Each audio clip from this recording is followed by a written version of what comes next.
And like I said at the beginning, for those who weren't here earlier, we will be recording this webinar, and I'll be uploading it to Sqope's website, as well as sharing it on our LinkedIn. So if you want to revisit it or share it with anyone, please feel free to do so afterwards. It will be recorded.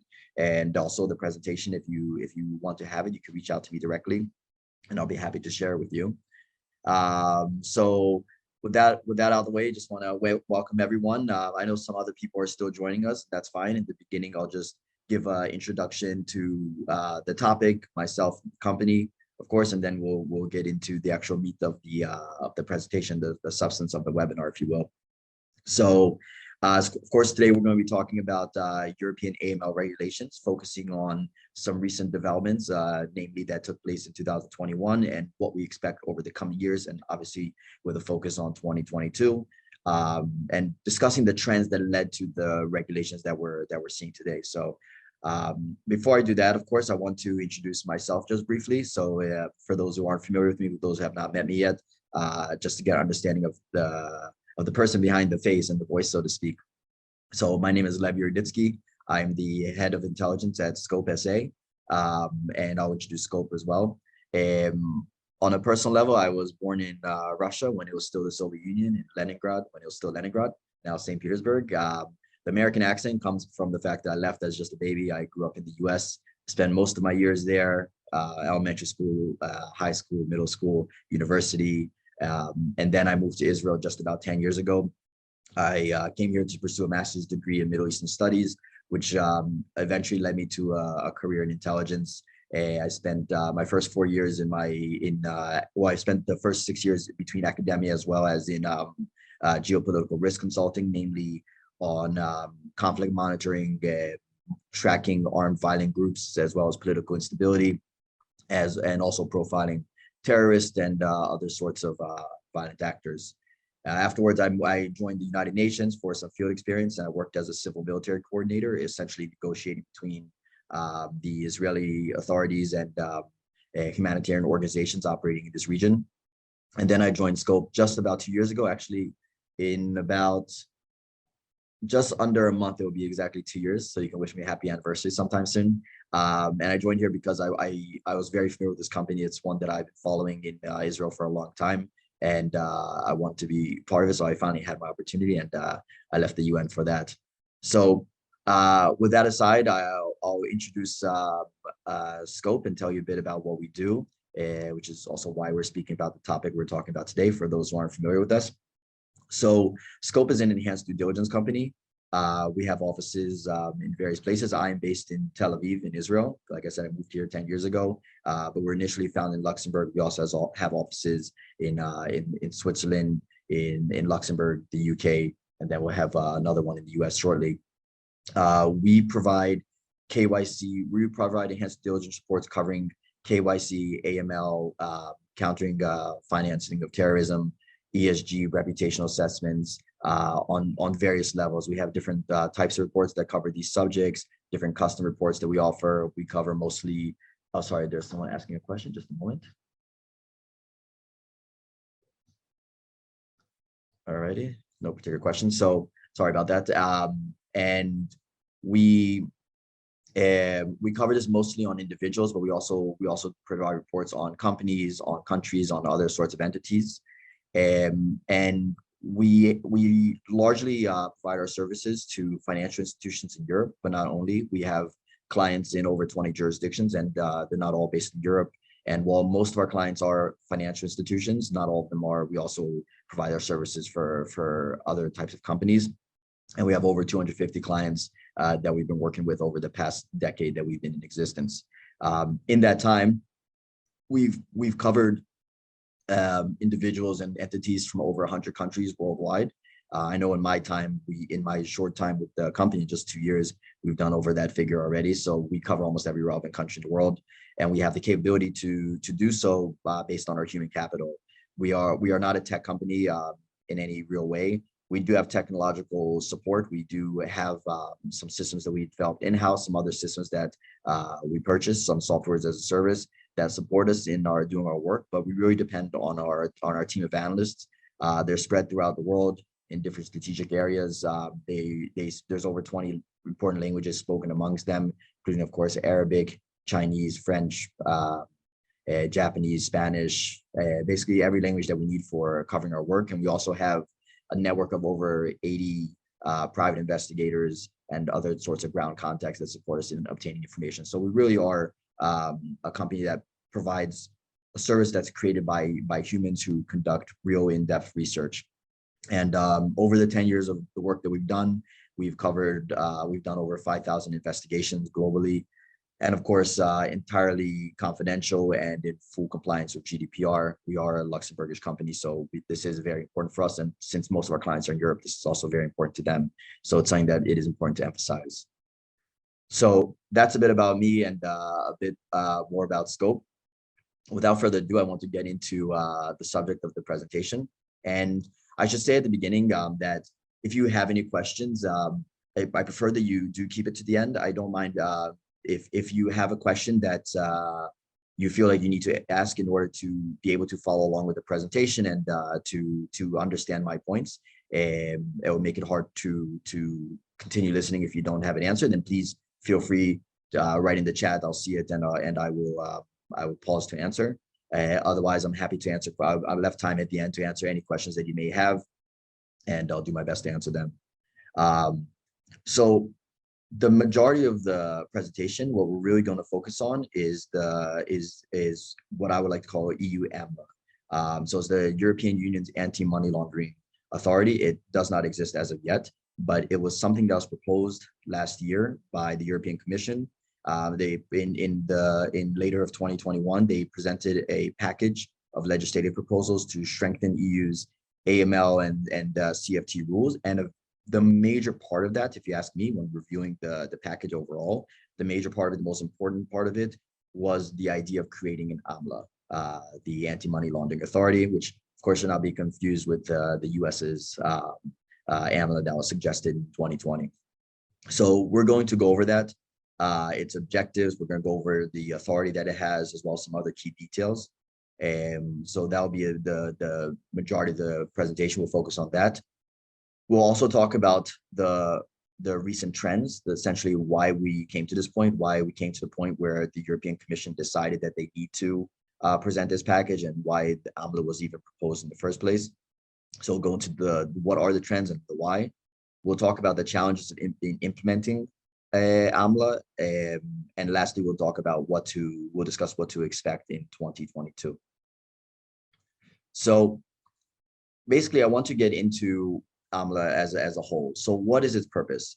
There's a lot of different things that will fall under AMLA, and I will get into the details of it down the line, but I think it's important to cover what its main goal is. So essentially, AMLA, as you'll see, it's going to replace the European Banking Authority as the main association, the main body that dictates AML within the European Union.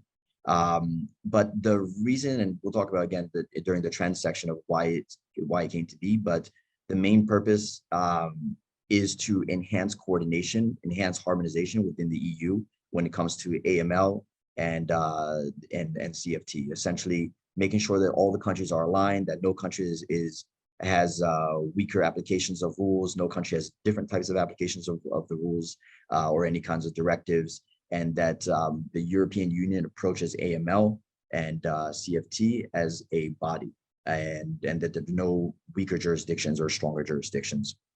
So most everything that has to do with AMLA, most everything that they're doing has to be looked at within the framework of that solid objective. So one of the first things that's important for them is that they're going to support the coordination between the different FIUs throughout the European Union. Their work includes improving their analytical capability via training, via coursework, via providing of different sorts of technology in order to do so.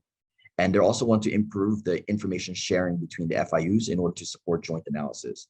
So this means when there's an issue that spreads across multiple jurisdictions, or there's an individual who is involved and engaged in multiple jurisdictions, and FIUs are investigating them, that it will be part of AMLA's responsibility, or EU AMLA's responsibility, to help and facilitate information sharing between them in order for them to have to do a joint analysis. So essentially, they will coordinate between the different FIUs.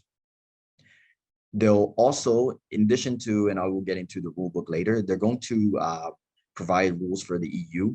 And what AMLA is going to do in that case is to oversee national supervisors in different countries in order to ensure that they're accurately applying the different rules in their own private sector within their country. So in addition to overseeing the national supervisors who oversee in turn their own private sector within their country, AMLA will also directly supervise the highest risk cross-border financial institutions. So that will be determined every few years. So AMLA will go through an evaluation process. And generally speaking, as it stands right now, this will include credit institutions with a presence in at least 7 member states, as well as financial institutions with a presence in at least 10 member states. And there will be these high-risk cross-border institutions will be classified according to their risk profile. So these will be the highest risk of these institutions will be directly supervised in the implementation of AML rules by the EU Anti-Money Laundering Authority. So the other financial institutions that fall out of this category of the highest risk institutions, they'll be indirectly supervised by AMLA through the national supervisor. So that's what I was getting at earlier. But it's important to note that AMLA does have, or if it does get established the way they intend to, and we'll get into the challenges along the way for that, they will also have the right to intervene, to conduct their own investigations, and to even issue fines, hefty fines on these private sector institutions if they feel not content with the performance of the national supervisor. So if they feel that the national supervisor in a given country is not doing their job in implementing the rules, then they themselves will intervene, conduct investigations, and issue fines where they find appropriate. So it's really intended to be a very powerful authority, and we'll see why later. Now, I mentioned this earlier, and this is something that we'll get into. We'll get into some of the details about what's in the rule book. But one of the other things that EU AMLA is going to do is develop a single rule book for AML and CFT in Europe.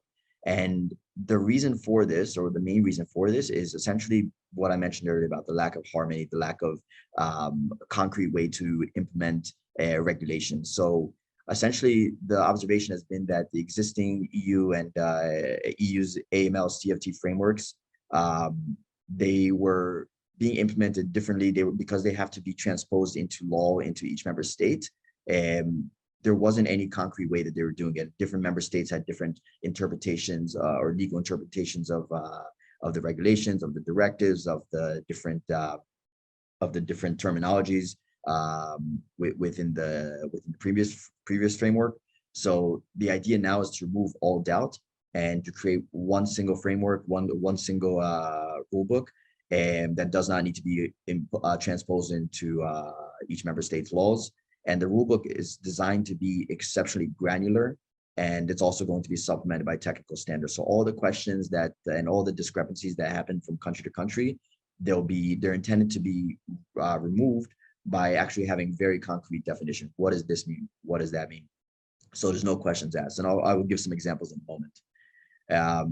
And again, the reason for this is essentially the divergence in national rules, the fragmented approach across the EU. And essentially what it led to is that various bad actors were exploiting these differences, the differences between national regulators in order to conduct money laundering operations and other nefarious acts when it comes to money. So some of the things that will be addressed within the rulebook, and we've probably observed, anyone who's in this industry has probably observed that there's been a huge difference, at least at first and still to this day, between the different UBO registries across Europe. How you access one, which ones are accessible, which ones are complete, which ones actually have accurate information in them. So this actually became a very big focus, naturally, because having access and understanding who UBO is in a given entity is critical for preventing money laundering. So they put this as a high priority to address within the rulebook. So essentially, the UBO framework is meant to be extremely detailed and to become much more detailed within the AML and CFT rulebook of AMLA. So this means they're going to clarify some terminologies that have thus far led to confusion. This includes what does it mean to control through ownership interest. They want to make a stricter definition for controlling via other means. And they want to intend to clarify the types of information needed to identify a beneficial owner, like what exactly does identity mean. And they're going to have new requirements for nominee shareholders and nominee directors throughout Europe to maintain accurate and up-to-date information about their nominator. And even this will be defined. It's supposed to be that granular that even what does it mean when they say accurate? What does it mean when they say up-to-date? What does it mean when they say information? You know, in the end, the EU wants to make sure that the nominators are identifiable as a living person, essentially, or as a real person. It will also include a new obligation for registration for non-EU legal entities that have EU links. And another thing that's going to be really empowering is that they want the registers themselves to be empowered and obliged to verify information, including performing on-site checks when there's any doubts. So it's just important to demonstrate that the UBO framework was one of the biggest things that was addressed in AMLA's rulebook, and what they plan on clarifying within the framework of the new rulebook. Another element that's it's very important when it comes to the rulebook is essentially the creation or the enhancement of the EU's high-risk third country list. So essentially, as of now, there is an existing high-risk third country list, or HRTC, within the EU, but it only includes countries that have what's called strategic deficiencies. So what AMLA wants to do is to bring these lists, or this list, more in line with FATF, with FATF, and they're going to create additional lists. So they will have countries now included, separated between those with compliant weaknesses in their national AML and CFT regimes, and those and countries that pose a threat to the union's financial system. So they want to maintain these two separate lists, and based on where a country falls on these lists, that will determine the type of enhanced due diligence that needs to be conducted on individuals from there. So these lists will likely align with FATF, which is an important trend that we've noticed when it comes to the EU approach to AML, is that more and more they're following FATF. And it's always been the case, but they're always catching up to the new FATF approaches and lists and regulations or recommendations.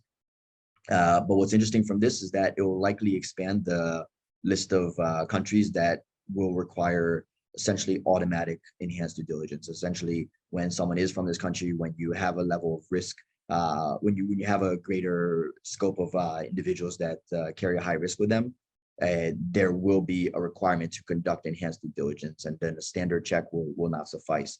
So we've observed this at Sqope already in the past, over the past year, where there's been more requests for enhanced due diligence reports, and we expect this also to continue as a result of this whenever it comes into play. Another element that got a lot of attention from the rulebook is the regulation on transfers of funds that in the past applied to virtual assets without specifying crypto. Crypto assets will now be extended to crypto assets. So in the past, the travel rules, so to speak, or the regulations on transfer of funds applied to virtual asset service providers, or VASP or VASPs. But now it's going to apply to CASPs, or crypto asset service providers. So essentially what this means is that when there is a transfer of over 1,000 euros worth of any sort of crypto asset, identifying information about both the originator and the beneficiary of the transfer will have to be stored and identified. And what's important to note is that it can't just be something made up. Essentially, it is the responsibility of the CASP to verify the actual accuracy of the information. So it's a lot of work, but it's exceptionally important, and it really highlights the addition of crypto to different assets that are covered by AML.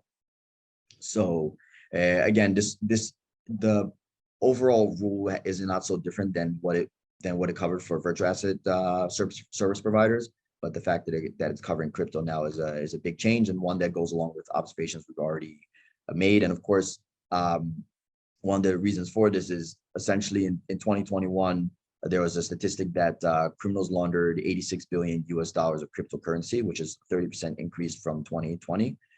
So it just brings to light how important it is to everything that applies to fiat currency and to normal transfers of funds applies also to crypto as well.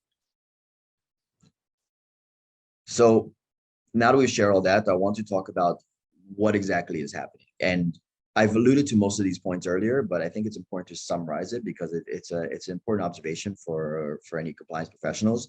And essentially what we're seeing now is that over time, and you've probably observed this as I have with the different AML directives from the first one all the way to the sixth, is that there are stricter and clearer definitions. So anytime if you look between the different directives, you find a few things. And one of them is just that points that are written in the past now are extended. Now there's more information about them. Now there's greater listing to be very concrete about the requirements within them.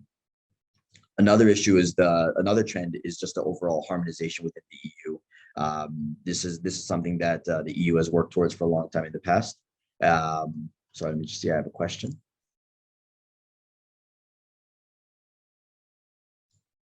I will save this question towards the end about crypto, but thank you for asking. So we've seen that there has been over the years an effort to create greater harmony between within the EU itself, as well as to align global AML regimes. So this is something that this is a very big part of what AML is seeking to address. So I want to point that out as well. In addition, there's the constant battle, and I'll talk about this in a moment, the constant battle between provision and sharing of data, along with, and that's sometimes at odds with security, right? So the more information you have, the more data you share, the more security you have, but the more you conflict with rights for data protection. At the same time, and this is also a very international issue because sharing information across borders comes with its own rules.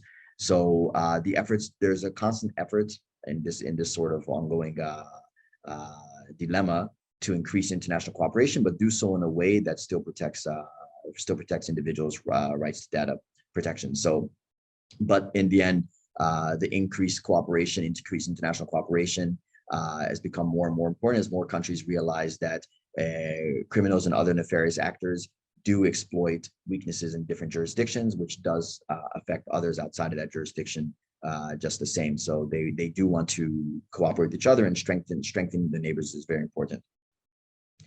And also the extension of extended application of rules to crypto is something that we've also seen over the years recently. The more people are using crypto, the more it's becoming part of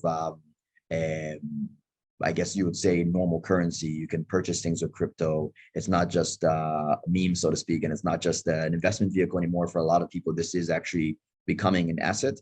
And the more, as I mentioned earlier, the 30% increase in money laundering through crypto, the more that this is observed, the more likely you're going to see all the rules being applied to crypto as well, and crypto to be treated almost like a normal currency. It's important to note that the rules aren't just extended to crypto. They've also been in the past extended to other types of assets beyond virtual assets. Also things like jewelry and art as well. I'm sure you've all observed that as well. So it's important, but I really want to highlight the application of rules to crypto as well, which of course will come with its own dilemmas, because crypto, one of the biggest desires for it was for it to be anonymous, and a lot of people won't be happy with it becoming less and less anonymized. So now that we spoke a lot about the what, like what are the trends, I want to talk a bit about the why, and then we'll talk about the challenges. So one of the main triggers for the creation of AMLA, one of the main impetus for it to be designed the way that it is, along with what I mentioned earlier about the inconsistent implementation of previous guidelines, which is a huge driving factor in these changes. It's actually two things that kind of go hand in hand. One of them being the major money laundering scandals, which basically exposed that the current regimes, the current AML regimes, are simply ineffective. They're not doing their job. A lot of the stopgaps, a lot of the safety nets, a lot of the efforts put in place to prevent money laundering or to reduce the risk of money laundering have simply not worked. As there has been money laundering on major scales in place within Europe. And essentially what received a lot of the blame for this, or a lot of the responsibility for this, was the European Banking Authority, the EBA.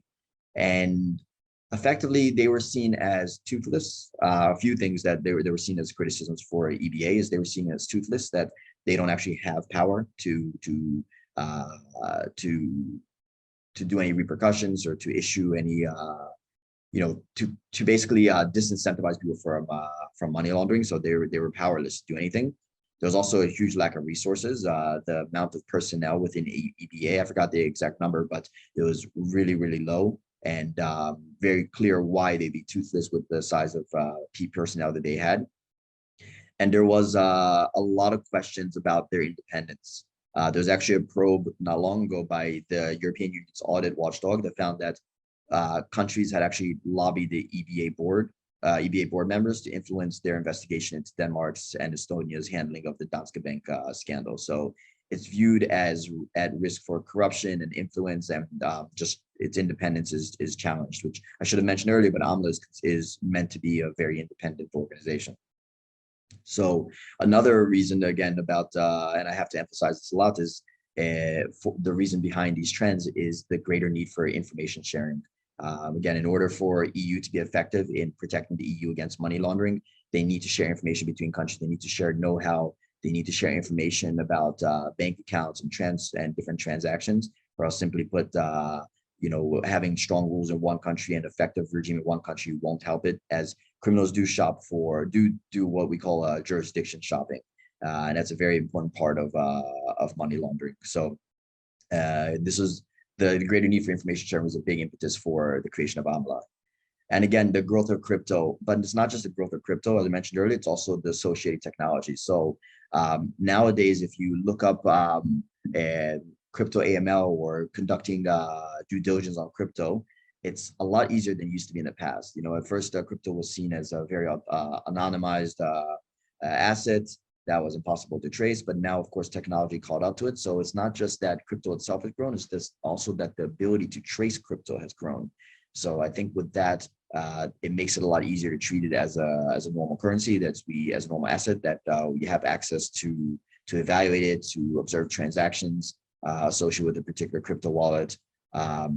And of course, just its growth overall is I want to talk about the challenges. Just a moment. Okay, great, thank you.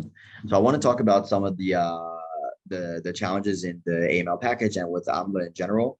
So this, we'll have to see over the course of time how everything gets implemented. But essentially, what we've seen so far in response from national authorities, that some of them are in favor of the creation of AMLA, others are very reluctant to hand over power. And many present other different solutions. So essentially, as you see from the image, there's a debate about the need to throw the baby out with the bathwater, or to just improve on the systems that they have.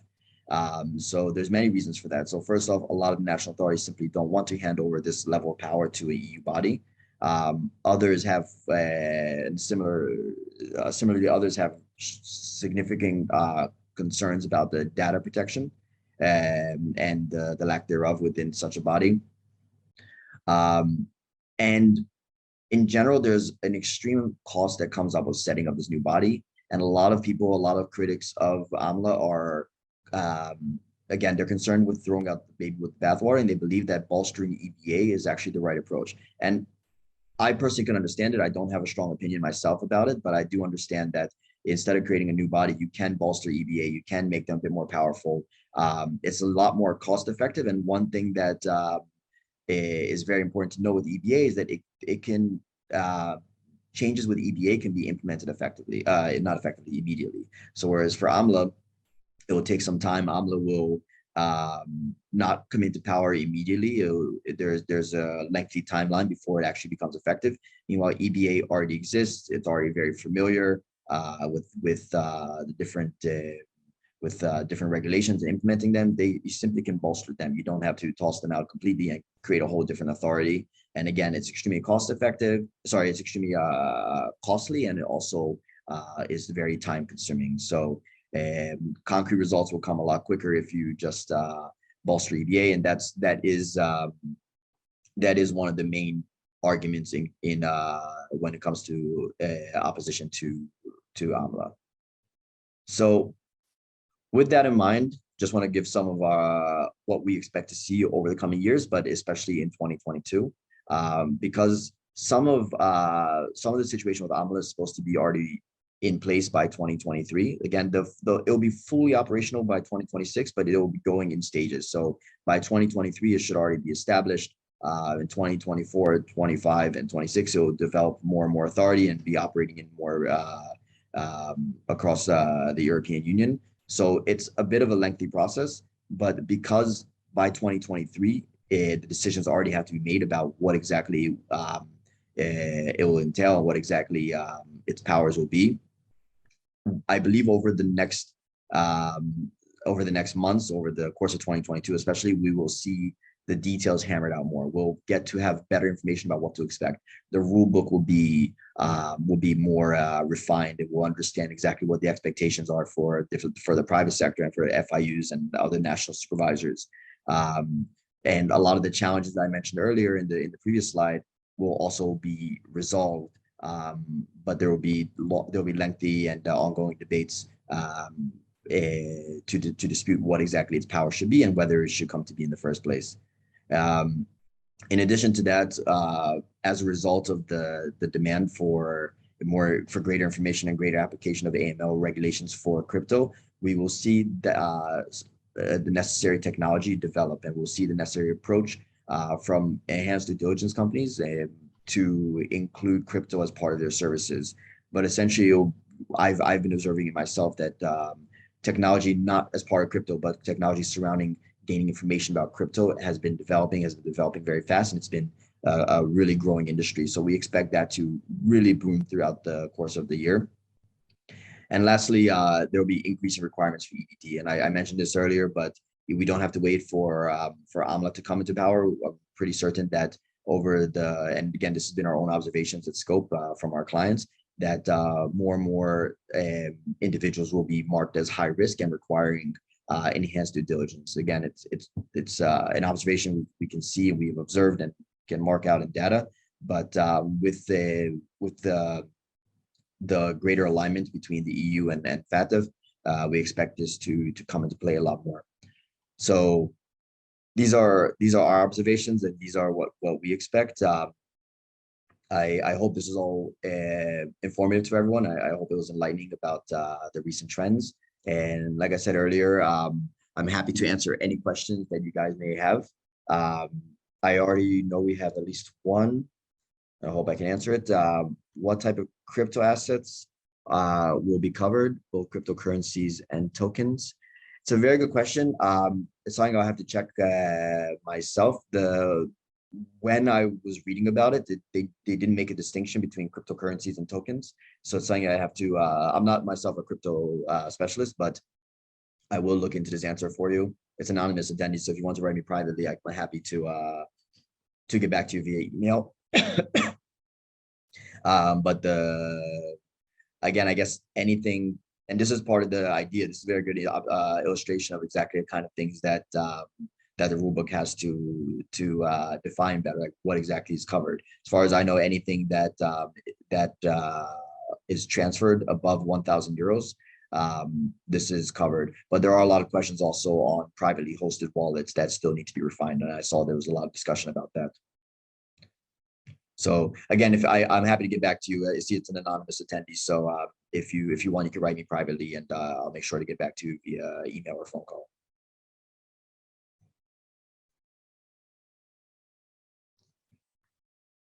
Okay, I'll give people a moment to, if there's any other questions.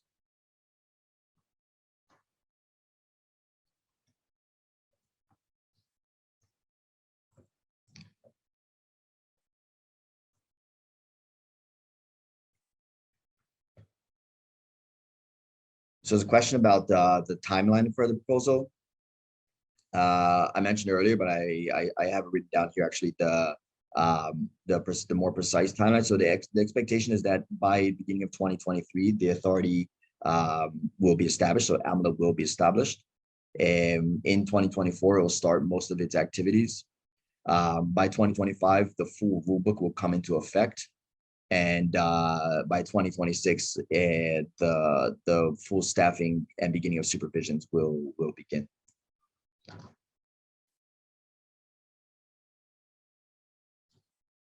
So we have a question, if this body is still being proposed or if it's in the final stages. So I think it was asked around the same time as the other one, and it is still being proposed. I mean, if you can find online a lot more details about it, and there's a lot of information from the European Commission, because it's where it came from, about the body, but it's still being proposed. It's not in its final stages. And again, there's still a lot of debate. There's still a lot of time that can basically be mixed. There's not full agreement on it yet.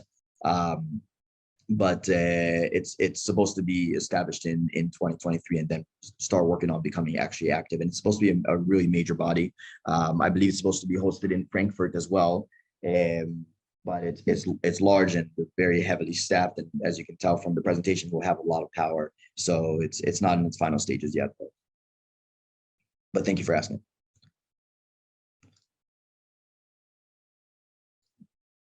See if I'll give people time to ask more questions.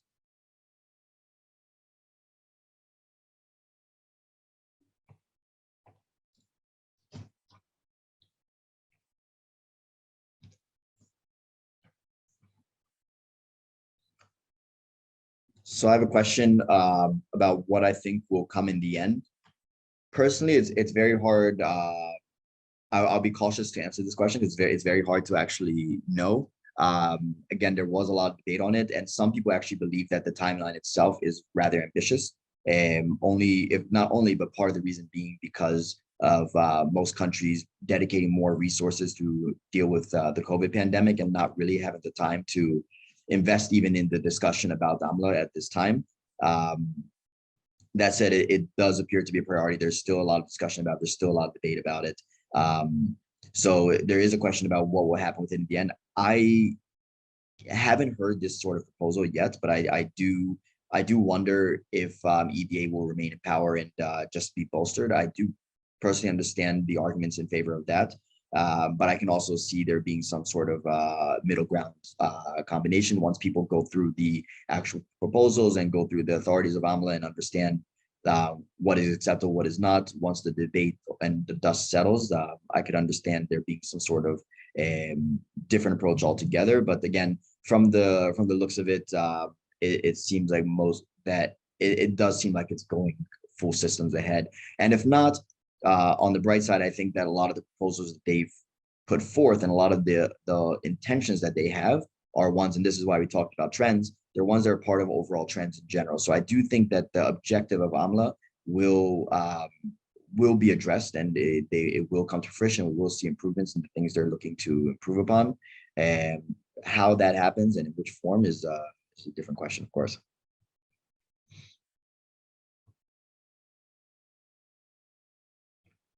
And I have another question about just a logistical question. Yes, the webinar is recorded, and it will be available on our website. So certainly come visit sometime early next week, and it'll be uploaded by then.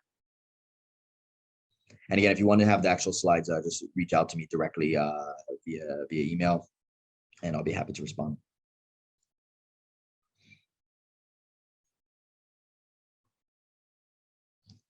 Let's see if there are any more questions.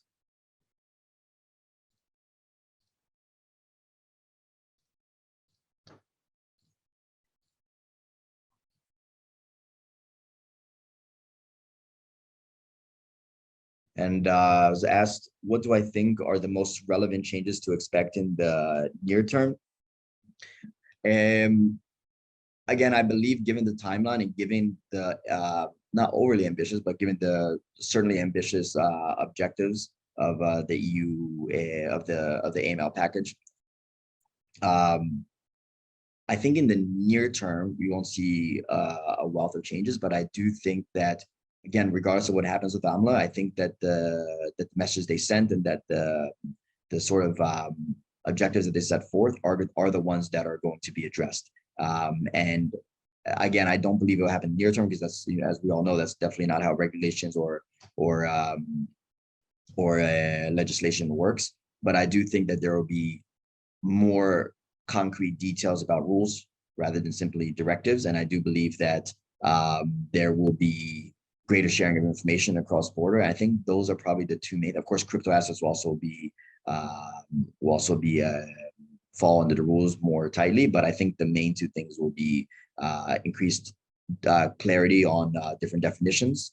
And I think the EU will go harder after countries that have not done enough to implement things such as the UBO registers or have done so inadequately. And we've seen it to this day. They still write reports and letters to countries who have sort of restricted access, even if it's a nominal fee. Some countries have nominal fees for their UBO registries, and they're being told that they need to fix it. So we'll see things like that. We'll see greater sort of unity in application of the previous directives, and that will probably happen over the coming year. I think kind of immediately. And again, just more data sharing between the different FIUs. I think the different FIUs have seen that it benefits them to do so. So where possible, I think that we'll see that. Again, near term is a bit much, but probably over the course of 2022, we can expect to see some of those sorts of changes.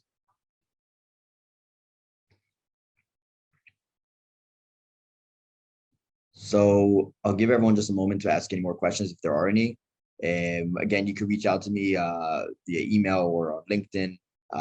My name is Lev Yuriditsky. Happy to speak to you. Many of you guys are familiar with, so you can write to me directly. You can also visit our website. We have a contact form and a portal that you can enter and reach out to us through there, and I'm happy to follow up. It does look like I have another question.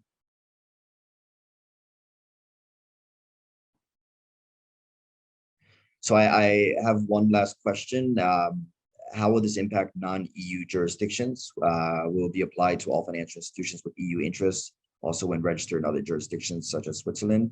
It's a very good question. It's also something I'd have to get back to. I do know that non-EU entities will be impacted if they have interest in the EU. I don't know to what extent. I don't know in which capacity 100%. I do know that they will be if they're non-EU entities, but they have entities within the EU that they will have to be identified in the different beneficial owner registries. That was part of it. That was part of the changes I think I mentioned also earlier in the section about UBOs, that even non-EU entities will have to be included there. But beyond that, I'm not exactly sure, and I think that's still being hammered out in details. So hopefully we'll have more information about that later this year. At this point, I don't see any more. As I give my closing remarks, if you have any questions, feel free to interrupt me. And if not, again, if you have questions you want to ask me specifically or directly or about Sqope, please feel free to reach out. I'm happy to be in touch with you all. But otherwise, it was a pleasure speaking to you all. It was a pleasure sharing this and putting together this presentation. And we'll be doing more of these. We tend to do webinars and other forms of presentation at least once per month on different subjects that are relevant for us. And so I invite you all to join, and I hope to see you next time. Otherwise, it's been a pleasure, and check again next week. We will post this webinar to our website. Have a good rest of the day, everyone.